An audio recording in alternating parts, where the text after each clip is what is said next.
आजा बेटा, आ जाओ गौरी। आइए थोड़ा सा गौ माता के साथ समय बिताते हैं हम लोग और इनको प्यार भी करते हैं।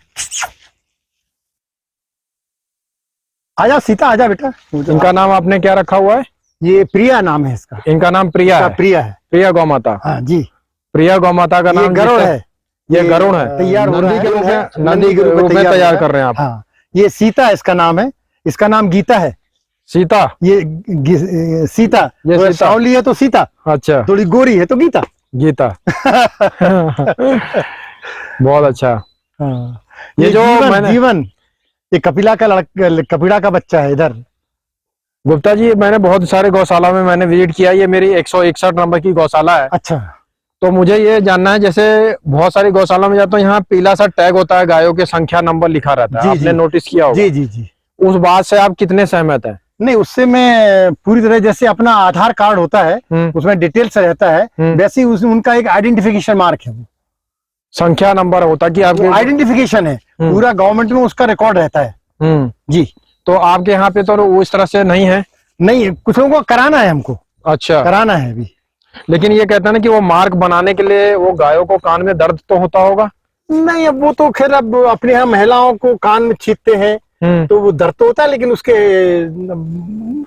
वन टाइम है, वो वन टाइम है। तो इसलिए ऐसे गौ माता के साथ समय बिताइए आप लोग गौशालाओं में आके, तभी गौ माता का जो है प्यार आपको मिलेगा, उनका भाव मिलेगा, उसकी कदर मिलेगी, उसका इम्पोर्टेंस, उसके महत्व आपको पता लगेगा। यह है गौरी गौ माता। ये अपना नंदी है, अर्जुन नाम है उसका। अर्जुन, अर्जुन वो फर्स्ट खड़ा हुआ है। हाँ, ये जो ये हाँ, वो भी मारता नहीं है, बहुत सीधा है वो। हाँ, गिर जो नंदी होते हैं वो शांत होते हैं जी। तो इसलिए आपका समय पूरा टोटल 24 घंटे में से कितना समय गायों को आप दे पाते हैं? वो तो ये समझ लीजिए आप कि जब मुझे थोड़ी सी फुर्सत मिली और मैं गाय के बीच में आया, कुछ न कुछ काम में करता रहता हूँ जी। तो जहाँ मुझे काम से थोड़ी फुर्सत मिली और मैं गाय के बीच में आया। तो जैसे आज मेरा आगमन आपके शहर भोपाल में हुआ जी, और आपने मुझे 7-8 किलोमीटर पे रुचि लाइफ करके एक आपकी सोसाइटी है, वहां पे आपने मुझे बुलाया था। जी जी जी। तो आपने कहा कि 25 से 28 दिन तो आपका गौशाला में बीतता है और 2-3 दिन वहाँ शहर में बीतता है। जी हाँ। तो जो 2-3 दिन आपका बीतता है वो मतलब कंपेयर करें ये गौशाला में जो 28 दिन होता है, तो इस पर आप क्या कहना चाहते हैं? गौ माता, वो तो हमको मजबूरी में जाना पड़ता है कि हमें अपनी वाइफ को लेने जाना है, कोई सामान खरीदने जाना है, अदरवाइज मेरी इच्छा यहाँ से छोड़ने की होती नहीं। वो गायों के बीच में आपका लगाव है? यहाँ से इतना लगाव हो गया है कि ये लगता है कि अब यहाँ से कहीं जाना नहीं है। यही जीवन आपने अपनाया हुआ है? नहीं नहीं, वो तो सबसे बेस्ट है। I am satisfied with that atmosphere और विद दैट बैकग्राउंड। तो गुप्ता जी, अभी आपकी उम्र कितनी हो गई है? अभी मैं 68 मेरी कंप्लीट हो गई है। जी हाँ। तो वीडियो में आप लोग देख सकते हैं ये गोचर भूमि कितना बड़ा है और 1.5 एकड़ का है, और इसमें सारी गौ माता के लिए पानी की व्यवस्था, उनके चारे की व्यवस्था वो बांध के भी नहीं रखी जाती है। तो इस तरह से गायों के साथ में रहना हमें भी अच्छा लगता है, और उनको स्ट्रेस और डिप्रेशन इस तरह से कुछ भी प्रॉब्लम में वो फेस नहीं करती हैं गौ माता। तो जितनी ज्यादा गौ माता सुखी रहेंगी उतना ही अच्छा उनका शरीर स्वस्थ रहेगा, और उनके गौ उत्पाद जो उत्पाद हैं उसमें भी वो गुणवत्ता आपको नजर आएगी। ये यहाँ पे गौशाला के परिसर में हौज सा बनाया गया है, इसको खुदाई करके, और चारों तरफ से ये इस तरह से बाउंड्री बनाई गई है। अब गुप्ता जी से मैं पूछना चाहूंगा कि इस हौद का वो किस काम में लाएंगे गौशाला के परिसर में, और इसका क्या बेनिफिट है, और भविष्य में इस पे क्या वो काम कर रहे हैं? गुप्ता जी बताइए। इसका एक्चुअली सिर्फ एक ब्यूटिफिकेशन के लिए मैंने बनाया है। वाटर बॉडी के रूप में इसको हम काम में लेंगे, और इसमें कुछ मछलियां भी अपन छोड़ देंगे, और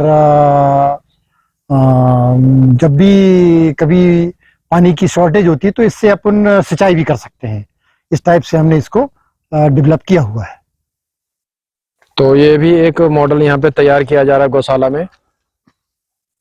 गौशाला में दूर दूर तक अगर आप देखेंगे तो हरियाली, पेड़ पौधे बहुत ज्यादा हैं, और ये होना भी चाहिए, स्वाभाविक है। देवकूट गिर गौशाला में जिस तरह से दीवारों पे चित्रकारी की गई है वो भी मन को मोह लेता है। और आइए चलते हैं और गुप्ता जी से जानते हैं कि भूसा गोदाम में कैपेसिटी जो भूसा का कर सकते हैं गोदाम में, वो कितना टन है या कितना किलो है। और ये यहाँ पे ये जो चक्की की बात हो रही थी, जो दाना मार्केट से लाके वो दाने को पीसा जाता है, वो चक्की भी यहाँ पे लगी हुई है। ये वो चक्की है, वो कुट्टी मशीन है। तो चक्की और कुट्टी मशीन यहाँ पे लगी हुई है चारे की। तो ये भूसा गोदाम में गुप्ता जी आप बताइए कि इसकी एक्चुअली 20 फुट चौड़ाई, 20 फुट ऊंचाई और 40 फुट इसकी लंबाई है। और इसमें मैं मात्रा से तो नहीं बता पाऊंगा, लेकिन इसमें लगभग 40 ट्रॉली भूसा, 40 ट्रॉली भूसा का मान के चलिए। एक ट्रॉली में लगभग 8 कुंटल आता है, 8 से 10 कुंटल। तो उस हिसाब से 400 कुंटल 400 कुंटल भूसा इसमें आ जाता है। जो अभी हमारी वर्तमान संख्या है उसमें अभी हम आधी कैपेसिटी से ही काम चला रहे हैं। इसकी आधी कैपेसिटी ही पर्याप्त हो जाती है। इससे हमारे डबल गाय हो जाएंगी, तब इसको हम पूरा भरेंगे, तब ये पूर्ति 50 जानवरों की, 50 गायों की कर देगा।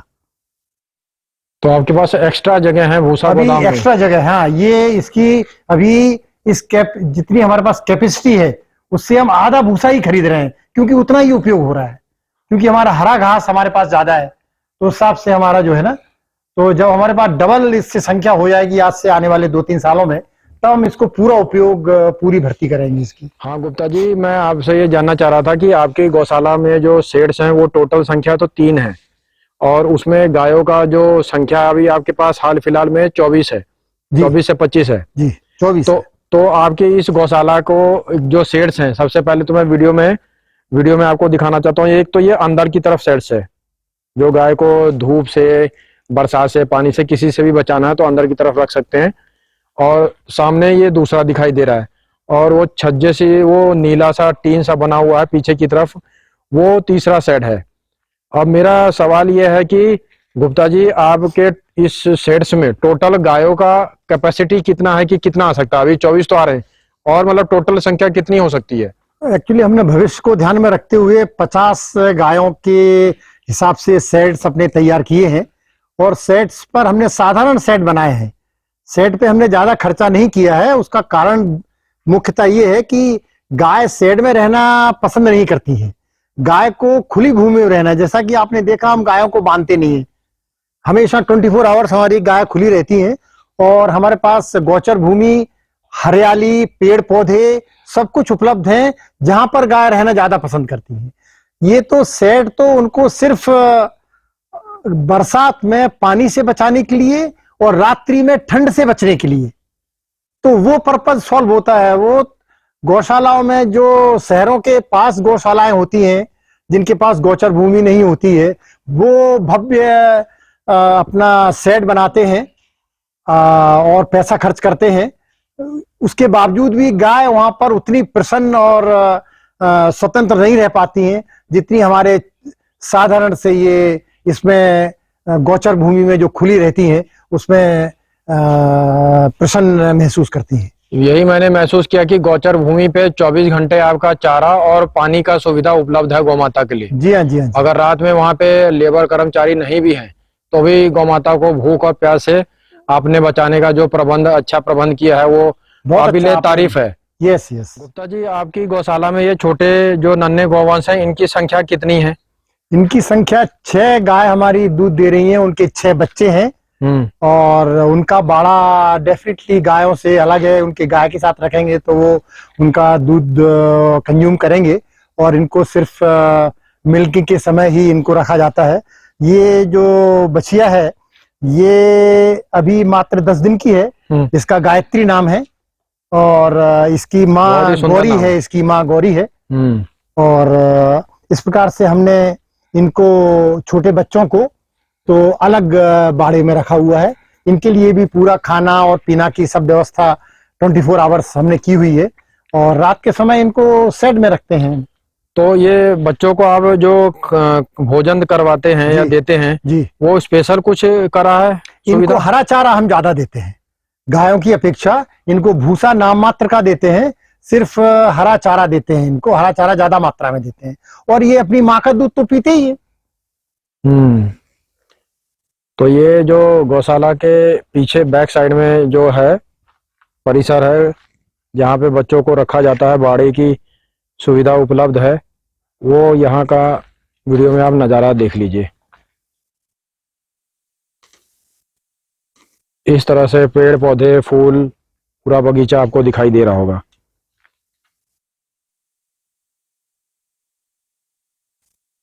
इसलिए आप सभी लोग जब भी अपने को शहर से निकाल कर और पहाड़ों में जाते हैं या किसी भी हिल स्टेशन पे जाते हैं तो वो तो तरीका ठीक है, लेकिन मन का जो सुकून और शांति है वो इस तरह से गौशाला में ही आके आपको मिलेगा, गौ माता और उनके बच्चों के साथ समय बिताकर। गुप्ता जी, आपके यहाँ पे पेड़ पौधे भी बहुत लगे हुए हैं, तो उसमें से कुछ अलग से मुझे दिखाई दे रहे हैं। ये पीला जो फूल आ रहा है इसका नाम क्या है? Yellow bougainvillea. Yellow bougainvillea. Bougainvillea, yes. इसके बारे में कुछ बताना चाहेंगे? ये तो बस ऑर्नामेंटल पौधा कहलाता है ये। इसके बस जो है देखने में अच्छा लगता है, फ्लावर का कलर्स वगैरह जो है। हाँ, इसी का और दूसरा जो बोगनविलिया का वो है वो उधर लगा हुआ है। एक का रानी कलर है, एक का रेड कलर है। आइए दूसरे पौधे की तरफ चलते हैं।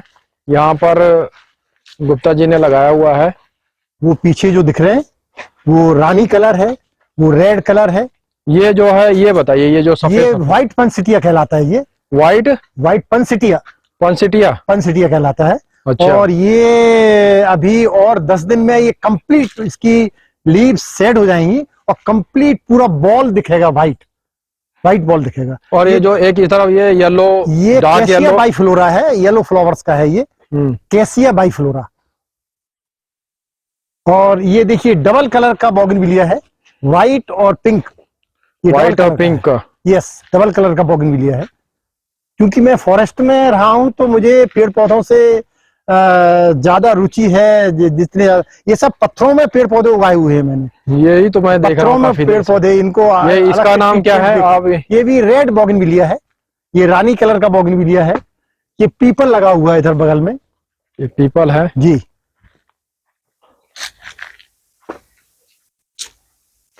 ये कनेर लगी हुई है, ये इसका फ्लावर भी थोड़ा डिफरेंट है।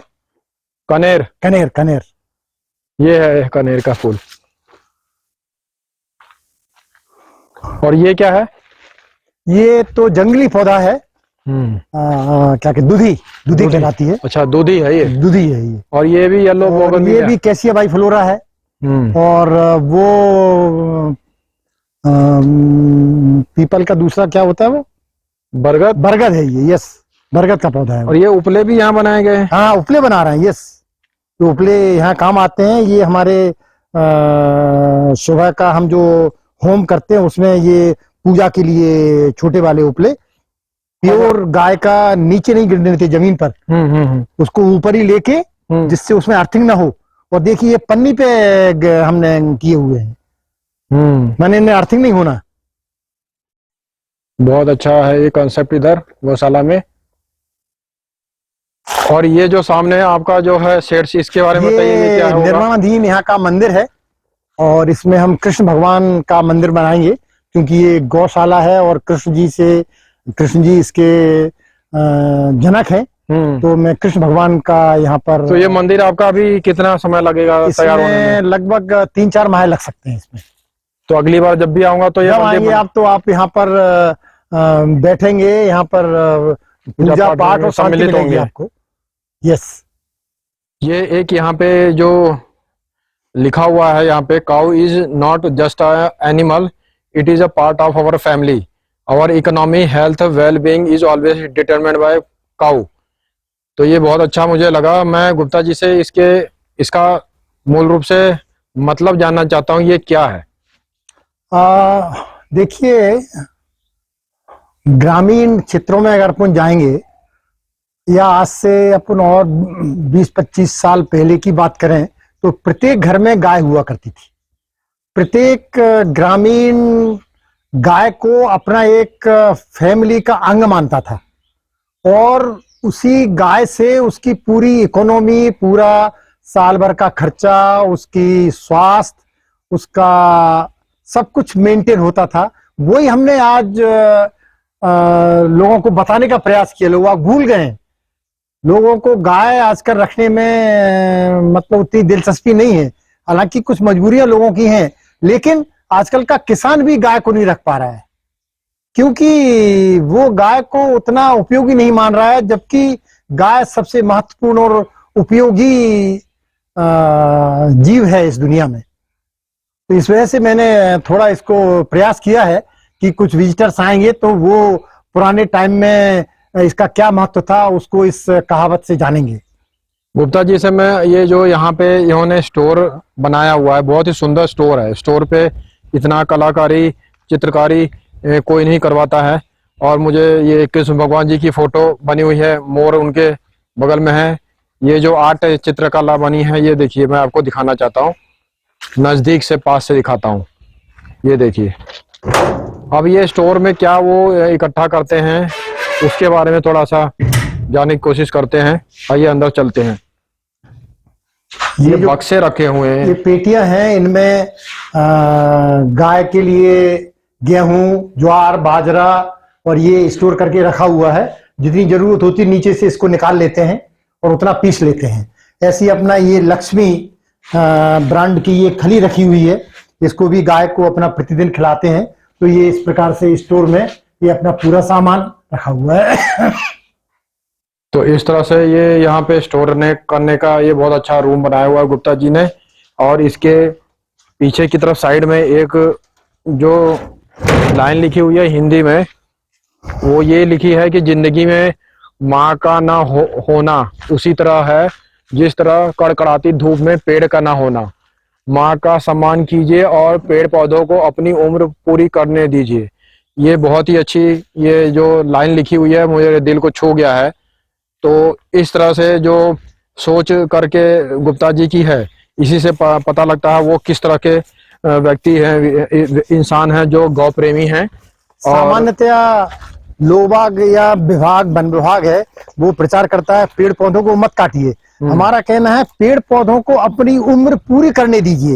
वो जनता को ज्यादा प्रभावित करता है। जी जी जी ना जी। काटिए का दूसरा रूप है, उनको उम्र पूरी करने दीजिए।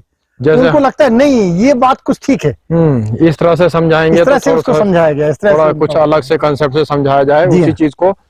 तो ये गौशाला का पूरा परिसर है। ये देखिए, यहाँ पे ये लिखा हुआ है और पेंटिंग भी काफी अच्छी हुई है दीवार पे। पेड़ बना है, हरियाली है।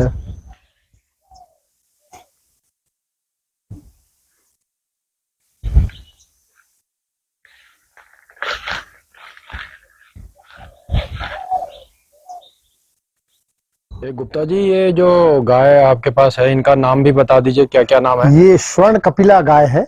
इनका नाम क्या रखा है वैसे आपने? इसका कपिला नाम रखा हुआ है। अच्छा, कपिला ही नाम रखा जी आपने। जी। इनका ये सुबह स्वर्ण शाम कपिला है। ये अन्य गायों से देखिए इसका जो थूथरा है वो भी स्वर्ण जैसा प्रतीत स्वर्ण होता है। प्रतीत होता है। इसके सींग हैं, ये भी स्वर्ण के प्रतीत होते हैं। खुर हैं, आंखें हैं, कान है, इनका स्वर्ण कलर का है। इसमें इससे जो दूध अपन को प्राप्त होता है वो इसमें स्वर्ण की मात्रा और अन्य गायों से लिक्विड के रूप में ज्यादा होती है। ये सुबह शाम का इनका दूध मिल्किंग कैपेसिटी क्या ये है? तो अभी प्रेग्नेंट है, गाय है। ये अभी मिल्किंग नहीं है इसका, ये अभी प्रेग्नेंट है अभी। अच्छा। जी।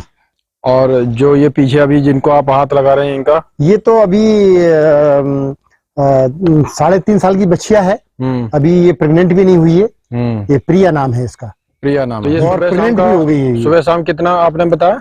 ये अभी क्योंकि 15 महीने से दे रही है दूध। शुरू में इसका दूध लगभग 10 लीटर के आसपास था दोनों टाइम का। अच्छा जी। और अभी तो इसका काफी कम हो गया है, लगभग 3 लीटर दूध हो रहा है इसका।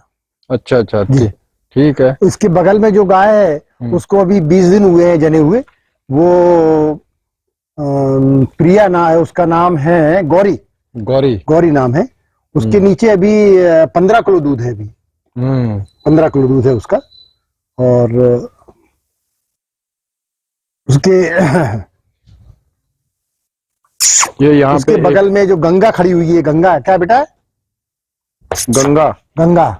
गंगा गंगा कौन सी है? ये गंगा, ये वाले ये। अच्छा, हाँ बेटा, ये गंगा है।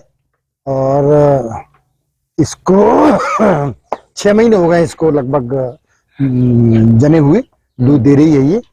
और अभी इसका दूध भी लगभग 8 लीटर के आसपास दूध है इसका। ये गंगा है। जी। तो देवकूट गिर गौशाला में आप गौ माता के दर्शन कर लीजिए आप सभी लोग वीडियो के माध्यम से। और वो जो लीडली गाय जो होती है उनका नाम आपने क्या रखा है? इसका चांदनी नाम रखा हुआ है। चांदनी? जी, इसका चांदनी नाम बहुत अच्छा नाम रखा उसके आपने। पीछे है वो चंचल है, वो चंचल। चंचल है। वो अभी 1-1.5 महीने के बाद जनने वाली है। नहीं बेटा, क्या है? आप ये जो नाम रखते हैं वो भी सोच समझ के रखते हैं या मतलब जैसे नहीं, कुछ उनके गुण के आधार पर रखते हैं। जैसे वो चंचल थोड़ा ज्यादा चंचल टाइप की है। हाँ। और ये अच्छा। चांदनी मतलब इसका कलर और वो हिसाब से वो चांदनी है। जी। और ये गौरी इसलिए नाम रखा हुआ है कि ये इसके माथे पे थोड़ा गोरापन सा है, इसलिए इसको गौरी रखा हुआ है। अच्छा। और गंगा, ये बहुत सीधी गाय है, गंगा जैसी निर्मल सीधी गाय है, इसलिए इसका गंगा रखा हुआ है। आइए उस तरफ चलते हैं, उस तरफ से।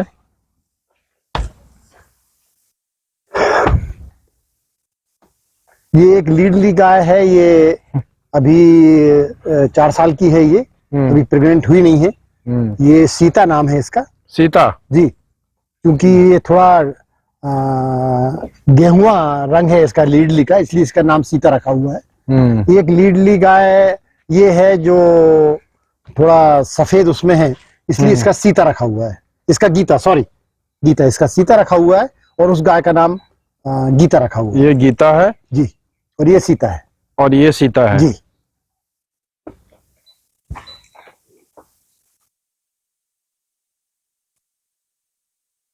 ये बार वो लीडली गाय के पास चलते हैं। जी आइए। क्या है, वो वैसे आने नहीं देती है वो। अच्छा। हाँ, वो नहीं। कोई बात नहीं। और ये नंदी महाराज जी का आपने क्या नाम रखा? अर्जुन नाम है इनका। अर्जुन? अर्जुन नाम। अर्जुन जैसे प्रतीत हो रहे हैं ये। जी, अर्जुन है ये। इसके अभी इनकी सर्विस कितने साल से? अरे अरे, इनकी सर्विस कितने साल से चल रही है? इनकी अभी लगभग 1.5 साल से इनकी सर्विस चल रही है। इनके 4-5 बच्चे, ये बच्चा इसी का है। अच्छा, ये? हाँ, ये बच्चा इसी का है। और भी हैं बच्चे इसके, वो उधर हैं बाड़े में। तो बाड़े में आप कब कब रखते हैं और कब बाड़े से आप जो गोचर भूमि आपकी है उधर पीछे की तरफ, वो भी देखा मैंने, वहां पे आप कब इनको यहाँ से शिफ्ट करते हैं? नहीं, इनका तो जो मिल्किंग हो गई उसके बाद ये फ्री है। अच्छा। और अभी इनको चारा डालेंगे तो ये अपना जो है वहाँ बाड़े में जाएंगे, अब खुले रहेंगे ये। जी। अभी हमारे साथ में जो 2 लोग हैं, वो एक तो उसमें RS गुप्ता जी जो देवकूट गिर गौशाला के संचालक हैं, और उनकी माता जी हैं मिथिला माता जी हैं। इनकी उम्र 93 साल के करीब है। तो अभी मैं ये वीडियो इसलिए बना रहा हूँ क्योंकि माता जी 93 साल की उम्र में भी अपने सारे काम कर लेती हैं, और डिटेल में RS गुप्ता जी से ही उनकी माता जी के बारे में सुन लेते हैं। हमारी माता जी का नाम मिथिला गुप्ता है, और वो शुरू से ही हमारा जो बर्थ प्लेस है दतिया जिले का गांव, ग्रामीण क्षेत्र है, वहाँ से इन्होंने अपना जीवन यापन शुरू किया था। और शुरू में खेती में काफ़ी पार्टिसिपेशन था इनका। खेती पूरे खेत में अपना काम किया करती थी। हमारे यहाँ गाय बैल वगैरह भी गांव में थे, तो शुरू में उनकी भी मतलब देखरेख करना, दूध निकालना और ये सब काम करती थी। उसके बाद जब मैं सर्विस में आया तो हमारे साथ सर्विस में फिर रहने लगी। और लेकिन उनका जो फिजिकल लेबर है वो कभी नहीं बंद हुआ। हमारे पास अगर 3-4 काम करने वाले भी लोग हैं, लेकिन ये अपना काम जारी रखती थी। और आज शुरू से ही इन्होंने इनकी जो दिनचर्या रही है वो सुबह 5 बजे उठने का, और उसके बाद अभी जीवन में इन्होंने कभी भी टूथपेस्ट या कोई दंत मंजन कुछ नहीं किया। हमेशा दातुन दातुन किया करती हैं ये। और इनकी जो दिनचर्या में अपना चना जो रात को भिगोते हैं, उसको चना अपन लोग उन चने को बगैर नमक के या बगैर थोड़ा भुने हुए नहीं खा सकते, लेकिन ये अपना चना और गुड़ के साथ कभी कभी खाती हैं, कभी कभी बगैर गुड़ के भी खाती हैं। और उसके बाद उनके बाद जो नहाने का कार्यक्रम रहता है, इनका नहाना, इनका नीम की पत्ती से पानी में उबाल के और उस पानी को फिर ठंडा करके और उससे फिर नहाती है। ये इनका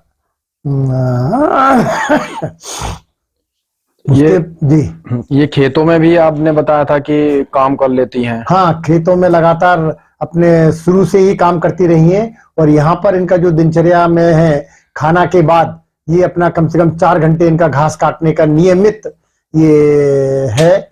मना करने पर भी ये कहती नहीं, हमें गाय की सेवा इसी रूप में करना है। 93 साल की उम्र में भी वो 4 घंटे लगातार घास अभी भी काटती है वो। ताज्जुब की बात है। तो ये माता जी का दिनचर्या तो ऐसा ही है। और वो रात में क्या दूध घी? हाँ, रात खाने में भी इनका आजीवन इन्होंने बगैर प्याज और लहसुन के खाना खाया, कभी लहसुन प्याज का उपयोग नहीं किया। कम से कम तेल और लगभग बॉइल्ड सब्जियां। सब्जी में इनकी तुरई, गिलकी जिसको कहते हैं, लौकी और पालक, ये इनके फेवरेट सब्जियां हैं। इनके अलावा मूंग की दाल छिलका वाली, और शाम को भी इसी प्रकार की सब्जी और 2 रोटी और 1 गिलास दूध, ये उनका दिनचर्या है। और शाम को अपना लगभग 9 बजे आराम करती हैं और सुबह वो ही अपना 5 बजे उठने का ये इनका कार्यक्रम रहता है। माता जी के 93 साल की उम्र में भी अभी बाल सफेद नहीं है ज्यादा? मेरे ज्यादा सफेद हैं और हमारी माता जी के हमसे अच्छे बाल हैं अभी भी। और दांत जो कि इस उम्र में लोगों का पूरा गायब हो जाता है, इसका मुख्य कारण मैं समझता हूं कि आजकल के जो हम लोग पेस्ट वगैरह जो यूज करते हैं, उनमें सब में केमिकल होता है। दांतों की सफाई तो उनसे होती है, लेकिन उनसे क्षरण भी होता है दांतों का, ऐसा मुझे महसूस होता है। और माता जी ने हमारे आजीवन गाय की उसकी नीम की दातुन का जो प्रयोग किया है, उसका राज है कि उनके दांत अभी तक इंटैक्ट हैं और किसी प्रकार का कभी कोई इलाज नहीं हुआ इनका। किसी भी प्रकार का इन्हें कोई बीमारी आज तक नहीं है, कभी इन्होंने कोई दवाई नहीं खाती है ये। अच्छा। No BP, no sugar, no cholesterol, कोई नथिंग, नो, एकदम नॉर्मल बॉडी है।